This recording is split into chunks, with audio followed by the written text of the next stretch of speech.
Qualified, professional, and compassionate doctors talking real solutions to real health problems.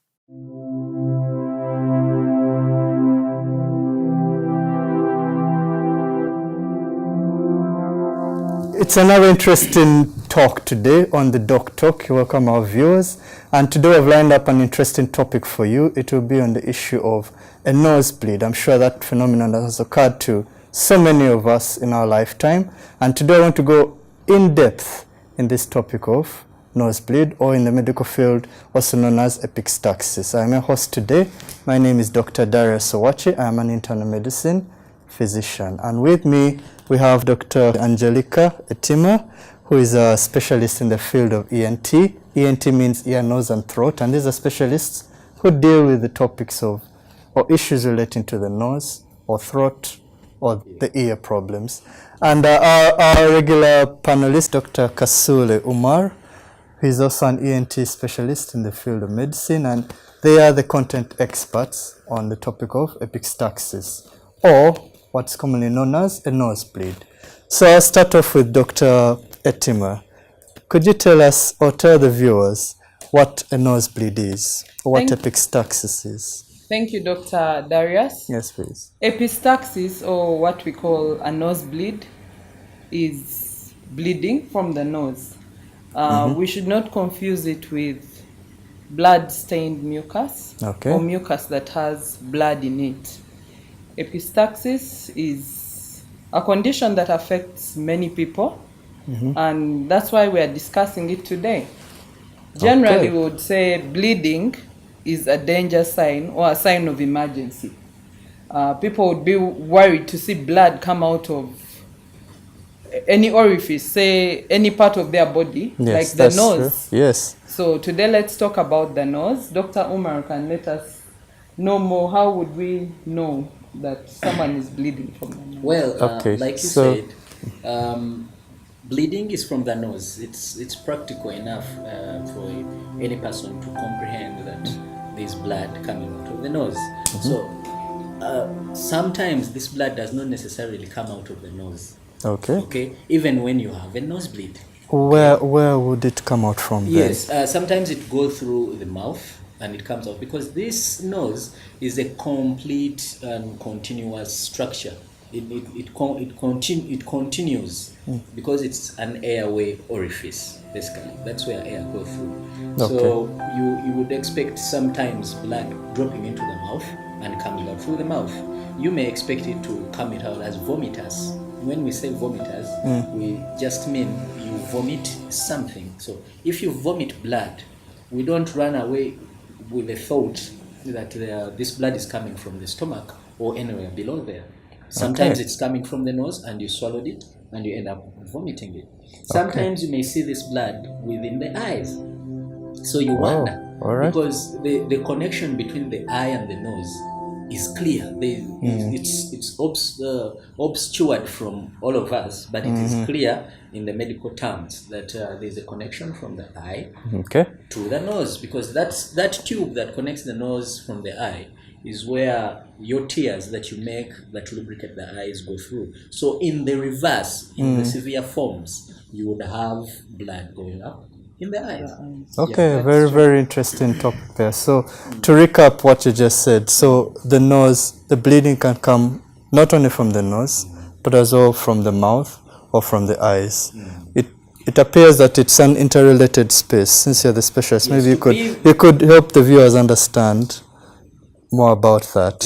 Well, to be a little more specific, when we say nosebleed, we actually mean this bleeding is coming from the nose. From the nose, from the lining inside the nose. Is viewed by another person as coming from is a question. You understand? So you would have not seen blood coming out of the nose, but it's coming out of the mouth. But it still remains a fact that this blood is coming out from the nose. It's a nosebleed. Yes. A nosebleed. Not only from the nose, but blood started from the nose, was swallowed, and the person vomits this blood. So vomiting of blood can actually be a sign of a nosebleed. All right. So So you highlighted it's a very common occurrence. Did I get that right, Dr. Etima? Yes, it is. Yes. It's About how quite many common. people would experience a nosebleed? In Do you everyone's lifetime, the percentage is about 60%. Yes, at least a person, about 60% of every individual Will in have the a country nosebleed would have in their an- lifetime. Okay. Yes. So It's a common occurrence. The only issue is how bad is this nosebleed? Because okay, it's how something bad that it can is. happen and be handled in the home setting, but it's also something that can be severe enough to need someone to be taken to the hospital. All right. Yes. Yeah. And that is a severe form of the nosebleed. Is it called the acute bleeding Yes, episode? it could be acute. Usually, when it's in need of hospital attention, it's a serious matter. It becomes And serious. globally, research has shown that it's on about 10% of these individuals who would have a serious attack that would require Hospitalization. So, so nosebleeds. What you're trying to say is that the majority of cases are not life-threatening, Yes, or they're not really, fatal. they're not really that fatal. And some research, for example, in the US has shown that only 4 out of most likely about 2.4 deaths, only 4 of them would end up dying. You get it? As a result of a the result serious of nosebleed. bleeding. Okay, Yes. okay, that's an interesting statistic for you to be aware about. So nosebleed again is a very common phenomenon, like our panelists, our specialists have said. 60% of the individuals in the population will experience a nosebleed. Most times it's a non-fatal illness, but a very small percentage can be a very, very serious illness. Serious to the extent that it requires hospital admission and specialized interventions. So could you elaborate more on that point? Why is it important for our viewers to know what a nosebleed is? A nosebleed can be a sign of an illness that is more serious happening somewhere else in the body. Okay. Let me give you one of the most common examples. All right. Ebola. Okay? So when a patient comes with a bleed from the nose, okay, let not everyone now think that Ebola is the only disease that will present with a nosebleed, but it's just one of the examples. It's just an example of the illness. importance of a nosebleed, because it will show illness in another part of the body. Another example is high blood pressure. There are patients who have presented for the first time with a nosebleed, and you check their pressure and it's very high. So it's an important sign of illness in another part of the body. We also all know that bleeding is generally an emergency sign. It's like a danger sign, you yes, mean? Yes, it's a danger sign. Okay. So it alerts you that something is going wrong.